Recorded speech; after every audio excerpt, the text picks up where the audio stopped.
Welcome back to my stand-up channel. McConnell sends warning shot on Schumer's China bill. Where does that leave us?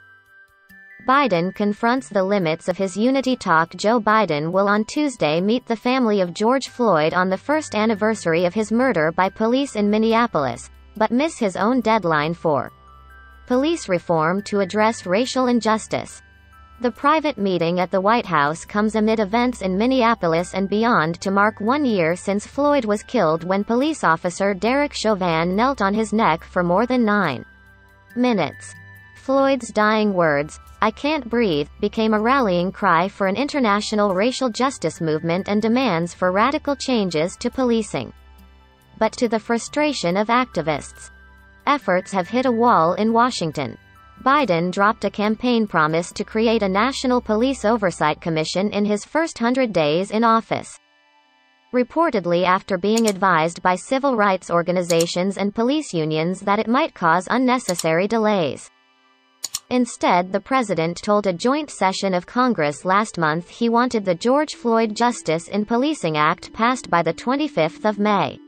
The legislation would invest in police training, ban the use of chokeholds, and establish a national database of police misconduct.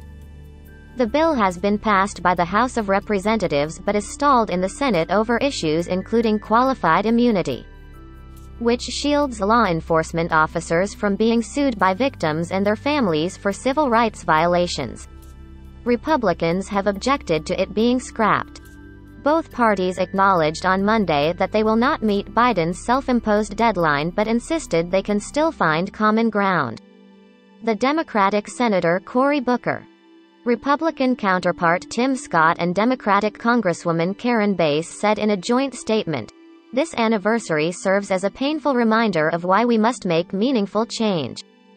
While we are still working through our differences on key issues, we continue to make progress toward a compromise and remain optimistic about the prospects of achieving that goal." The White House played down the disappointment at failing to meet expectations. Cedric Richmond, a senior advisor, told MSNBC, "The president called for it by the anniversary, but meaningful talks are still going on and it's better to have a meaningful bill than worry about a deadline." Jen Psaki, the White House press secretary, told reporters last week, "All of the negotiators are continuing to press forward on working to find common ground to get this done. The president wants to sign it into law. We are not going to slow our efforts to get this done, but we can also be transparent about the fact that it's going to take a little bit more time. Sometimes that happens, that's okay."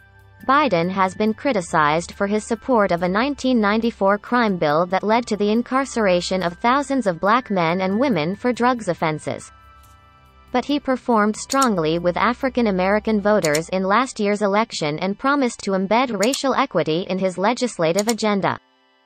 The president took an unusually keen interest in the trial of Chauvin, a white former Minneapolis police officer, telling reporters as the jury considered its decision, "I'm praying the verdict is the right verdict, which is, I think it's overwhelming in my view." Chauvin was found guilty of murder and is awaiting sentencing. Julian Zelizer, a professor of history and public affairs at Princeton University, told The Hill the last year pushed Biden out of the 1990s mentality of centrism and toward a deeper understanding of institutional racism.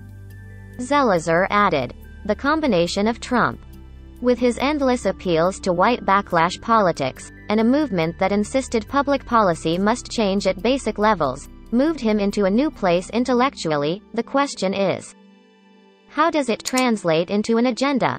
The George Floyd Memorial Foundation, a nonprofit launched by Floyd's siblings in September to fight racial inequality, is hosting a series of events in Minneapolis this week. Family members took to the streets on Sunday and marched with hundreds of people. Many carried signs with pictures of Floyd and other black people killed by police. His sister, Bridget Floyd, told the crowd, "It has been a long year. It has been a painful year. It has been very frustrating for me and my family for our lives to change in the blink of an eye. I still don't know why." Other speakers at the event included a Floyd family lawyer, Ben Crump, and the civil rights activist the Rev. Al Sharpton, who said, "We want something coming out of Washington. We want something that will change federal law. There's been an adjournment on justice for too long. It's time for them to vote and make this the law." Sharpton added, "George Floyd should not go down in history as someone with a knee on his neck, but as someone who broke the chain of police brutality and illegality." Other events in Minneapolis to mark the anniversary include a virtual Day of Action that encourages people to organize remotely and 2 panels with family members and other activists on Monday, followed by a community festival and candlelight vigil on Tuesday.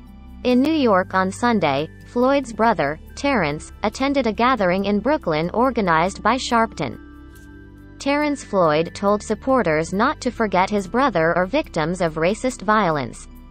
"If you keep my brother's name ringing, you're going to keep everybody else's name ringing," he said. Breonna Taylor, Sean Bell, Ahmaud Arbery, you could go through the whole list.